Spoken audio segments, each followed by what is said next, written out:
Comment ça, Lille est une des villes les moins vertes de France? En effet, vous avez peut-être entendu cette information récemment qui nous vient d'une étude menée par Carmap en 2023, classant les grandes villes de France selon leur verdure et leurs espaces verts. La capitale des Flandres prend ainsi la triste 9e place sur 11, laissant la médaille d'or à Nice. Mais que cela signifie-t-il vraiment? Selon les derniers chiffres, la métropole lilloise serait dotée d'une couverture arborée de 22%, soit 32 mètres carrés par habitant.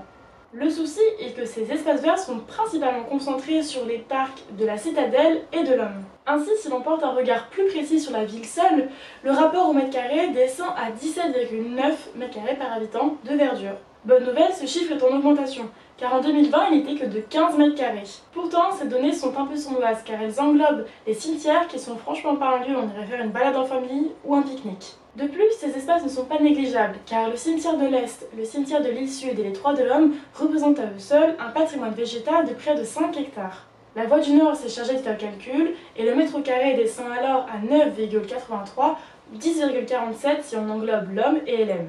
Nette différence avec le chiffre de départ. À titre de comparaison, selon l'Observatoire des villes vertes de France, en 2020, la moyenne nationale est de 51 mètres carrés par habitant. Il est aussi important de préciser que la répartition des espaces verts à Lille n'est pas homogène. Si 86% des Lillois habitent à moins de 300 mètres d'un point vert, les quartiers comme Fives ou Oisem ne possèdent que 3,58% de la verdure de la ville. Pour expliquer cette faible concentration, il faut avant tout savoir que Lille est une petite ville au niveau de sa superficie. Elle ne s'étale que sur 38,8 km² contre 71,92 pour la ville numéro 1, Nice. Deuxièmement, on peut l'expliquer par le passé industriel de la ville, qui a historiquement supprimé les espaces verts et n'a laissé pratiquement que comme vivier de la biodiversité, la Citadelle. Du côté de la municipalité, lors de la canicule de juillet 2019, la mairie invite ses habitants à se rafraîchir dans un de ses 80 points verts de la ville.